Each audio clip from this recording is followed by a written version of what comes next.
हे welcome back. सो जैसा कि thumbnail में देखा आपने कि आज हम इंग्लिश बोलना सीखेंगे। कुछ लोगों की रिक्वेस्ट आई थी जब मैं आइल्स का और सारे वीडियोस शेयर किया था कि how to improve your English पे वीडियो बनाइए ताकि हम अपनी इंग्लिश को इम्प्रूव कर सकें।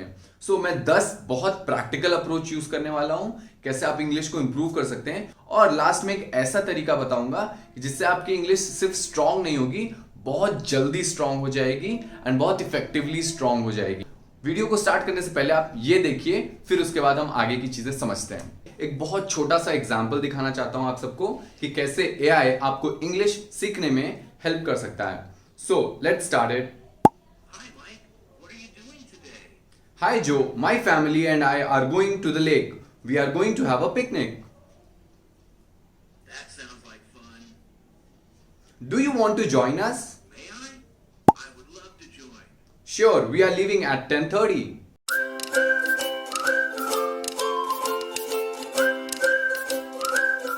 पहली चीज, speak in English.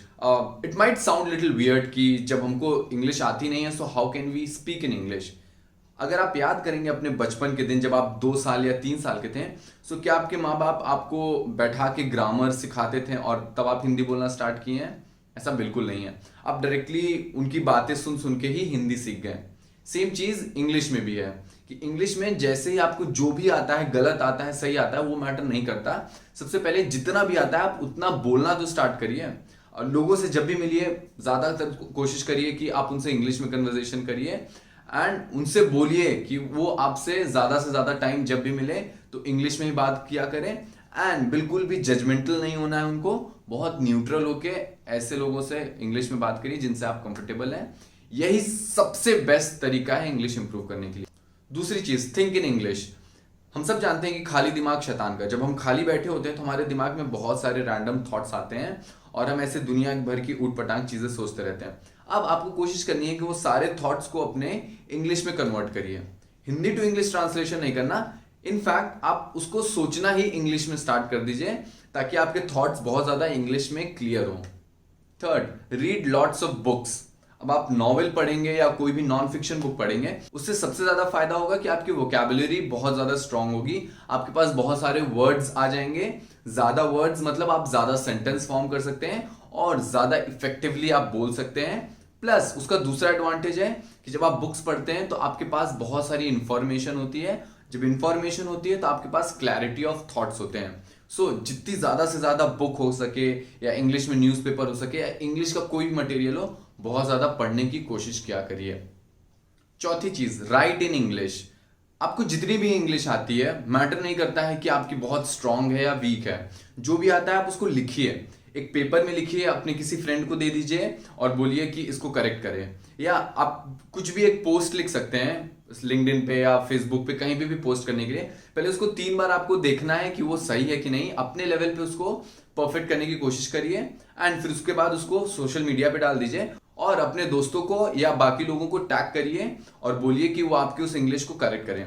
Don't ever feel judgemental अगर आपको कोई चीज सीखनी है। लेट देम जज, अगर कोई जज कर रहा है, you just simply post it and tell them that yes I am trying to learn English. इस आर्टिकल में अगर उनको कुछ भी गलती दिखती है या कुछ भी कमी लगती है, नीचे कमेंट करके वो उस करेक्शन को सही करें। फिर पांचवा तरीका है टॉक टू कस्टमर केयर। अब जब भी आप कस्टमर केयर को कॉल करते हैं, जब आपसे ऑप्शन पूछता है कि 1 दबाएं हिंदी के लिए, 2 दबाएं इंग्लिश के लिए, एंड हम हमेशा जो है 1 दबाते हैं हिंदी के लिए, 2 कभी नहीं दबाते इंग्लिश के लिए। Now get into habit of talking to customer care in English. Customer care आपको नहीं जानता, वो आपको बिल्कुल भी जज नहीं करेगा। जो भी इंग्लिश आती है आपको, वो अपॉर्चुनिटी है आपको अपनी इंग्लिश इंप्रूव करने के लिए। गलत बोलिए सही बोलिए, उससे मैटर नहीं पड़ता। फिर से मैं बोल रहा हूं, कस्टमर केयर से बात करने से क्या होगा कि क्योंकि वो आपको जज नहीं करने वाला है, आपका कॉन्फिडेंस बूस्ट होगा, इंग्लिश में बोलने की आदत पड़ेगी आपकी। 6th, watch news and movies in English. अब इसका क्या फायदा होगा? आप जब भी इंग्लिश बोलते हैं ऐसे रैंडमली अपने डे टू डे लाइफ में, आपको पता नहीं होता है कि जो भी वर्ड्स आप यूज कर रहे हैं उसके प्रोनाउंसिएशन सही हैं या गलत हैं। लेकिन जब आप न्यूज देखते हैं या फिर कोई भी मूवी देखते हैं इंग्लिश में, आपको वो प्रोनाउंसिएशन इंप्रूव करने की अपॉर्चुनिटी होती है, क्योंकि ज्यादातर मूवीज में या फिर न्यूज में प्रोनाउंसिएशन उनके बहुत स्ट्रांग और बहुत करेक्ट होते हैं। It gives you an opportunity to improve your pronunciation. फिर 7वीं पॉइंट है, don't be afraid to make mistake. लोग आपको जज करेंगे, कुछ भी टिप्पणी करेंगे, आपको बिल्कुल भी उस चीज से नर्वस नहीं होना है, बिल्कुल भी घबराना नहीं है। एंड आपको बस बोलते रहना है, बोलते रहना है। जैसे आप हिंदी बोलते बोलते बोलते बोलते आज इतनी अच्छी बोलते हैं, वैसे ही एक दिन आप इंग्लिश को भी बोलते बोलते एक दिन बहुत अच्छे और बहुत स्ट्रांगली बोलने लगेंगे। मुझे याद है जब मैं स्कूल टाइम में था तो मेरे घर में मुझे और भैया को हिंदी में बात करना अलाउड नहीं था। मेरे डैडी हम लोग को बहुत ज़्यादा रिस्ट्रिक्ट किए थे कि अगर तुम दोनों को घर में बात करनी है आपस में, सो सिर्फ और सिर्फ इंग्लिश में बात करना है, क्योंकि आप इंग्लिश स्कूल में जा रहे हैं। अगर आप इंग्लिश में बात नहीं कर सकते हैं तो दोनों लोग चुप बैठे आपस में बात नहीं कर सकते। सो थोड़ा सा हम लोग शुरू में हेजिटेट करते थे, शर्माते थे, लेकिन इवेंचुअली हम लोग इंग्लिश में बात करना धीरे धीरे स्टार्ट किए जब हम सेकेंड थर्ड में थे। एंड इवेंचुअली हम करते करते करते करते हम दोनों की इंग्लिश इंप्रूव हो गई, और आज शायद हम घर में हम लोग की बहुत ज़्यादा आदत हो गई कि हम कहीं पे भी रहते हैं तो इंग्लिश में ही बात करते हैं, वो बहुत नेचुरल हो गया है। सो आपके अंदर वो इंग्लिश का कन्वर्जेशन जो है बहुत नेचुरल हो जाना चाहिए। आपको बहुत कॉन्शियस नहीं होना है कि हम इंग्लिश में बात कर रहे हैं। इतना ज़्यादा बोलिए कि वो आपके अंदर नेचुरल हो जाए, जो कि एक बहुत अच्छी हैबिट है। फिर 8वीं पॉइंट आती है surround your self in English. इसका क्या मतलब हुआ? जैसे आईफोन है, आईफोन का एटमॉस्फेयर है, आईफोन का मोबाइल, आईफोन का टैबलेट, आईफोन की घड़ी, आईफोन का हर चीज, वो एक अपना इकोसिस्टम बना के रखे हैं कि हर चीज आईफोन का है। इसी तरह आपको इंग्लिश का एटमॉस्फेयर बनाना है। इंग्लिश की बुक, इंग्लिश बोलने वाले दोस्त, इंग्लिश मूवीज, हर एक चीज अपने अराउंड जो है इंग्लिश रखना है, क्योंकि जब आपको चारों तरफ इंग्लिश इंग्लिश इंग्लिश इंग्लिश दिखेगा, सो आप उस चीज में बहुत ज्यादा घुल जाएंगे एंड फिर आपके अंदर का वो हेजिटेशन खत्म होगा। 9th point, schedule and online test. बहुत सारे ऑनलाइन टेस्ट के प्लेटफॉर्म होते हैं जहां पे आप कोई भी वीकेंड्स पे टेस्ट दे सकते हैं, जिससे होगा क्या कि थोड़ा सा आपका ग्रामर इंप्रूव हो जाएगा जब आप टेस्ट देते हैं। दो ग्रामर बहुत ज्यादा इंपॉर्टेंट चीज नहीं है, ऐसा मेरा मानना है, क्योंकि spoken and grammar are two different thing. So grammar पे बहुत ज्यादा एम्फेसाइज नहीं करना, बट थोड़ी बहुत तो ग्रामर आनी ही चाहिए, ताकि कभी भी आप टेस्ट वगैरह के लिए अपीयर कर रहे हैं तो वहां पे आप सही रह सकें। And the 10th point is don't study grammar too much. अभी लोग कहेंगे कि टेस्ट देके तो ग्रामर सिखा रहे थे, अब बोल रहे हैं don't study grammar too much. So एक चीज बहुत क्लियर है, स्पोकन एंड ग्रामर में बहुत ज्यादा अंतर है। जैसे अगर हम हिंदी बोलते हैं, अगर हम ट्रैवल कर रहे हैं, दिल्ली जा रहे हैं या झांसी जा रहे हैं, तो हम लोग क्या बोलते हैं ट्रेन में जब बैठे होते हैं? जैसे ही हम पास पहुंचते हैं कहते हैं झांसी आ गया, इलाहाबाद आ गया, दिल्ली आ गया। My dear friends, that is wrong. Jhansi नहीं आया या इलाहाबाद नहीं आया, हम इलाहाबाद पहुंच गए, हम दिल्ली पहुंच गए, हम झांसी पहुंच गए।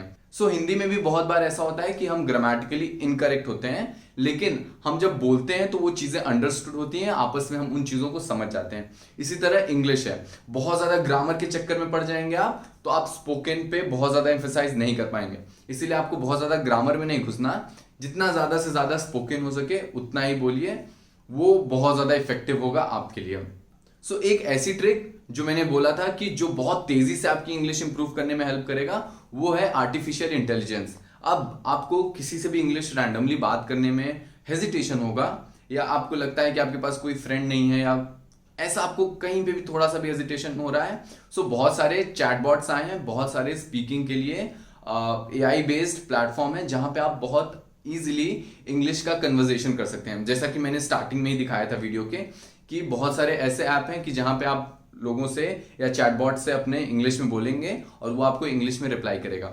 सो मैं ऐसे ही कुछ चैटबॉट्स के लिंक नीचे शेयर कर दूंगा, आप उन ऐप्स को इंस्टॉल करके और नॉर्मली उनसे कन्वर्सेशन करने की कोशिश करिए। अगर आप कन्वर्सेशन नहीं भी कर पा रहे हैं रैंडमली, सो वहां पे बहुत सारे सेंटेंसेस देते हैं, आप उनको देख के बोल सकते हैं। सो आई होप कि अगर आप ये सारे फॉर्मूलेज अपने लाइफ में इंप्लीमेंट करेंगे, तो आपकी इंग्लिश जल्दी नहीं, बहुत ज्यादा जल्दी इंप्रूव हो जाएगी। अगर आपको ये वीडियो यूजफुल लगता है तो आप अपने दोस्तों के साथ शेयर करिए, उनको भी बताइए कि कैसे वो अपनी इंग्लिश को बहुत जल्दी इंप्रूव कर सकते हैं। एंड चैनल को सब्सक्राइब करना ना भूलिएगा, क्योंकि आपके हर एक सब्सक्रिप्शन से मुझे मोटिवेशन मिलता है और ज्यादा ऐसे ही अच्छे अच्छे कंटेंट्स बनाते रहने के लिए।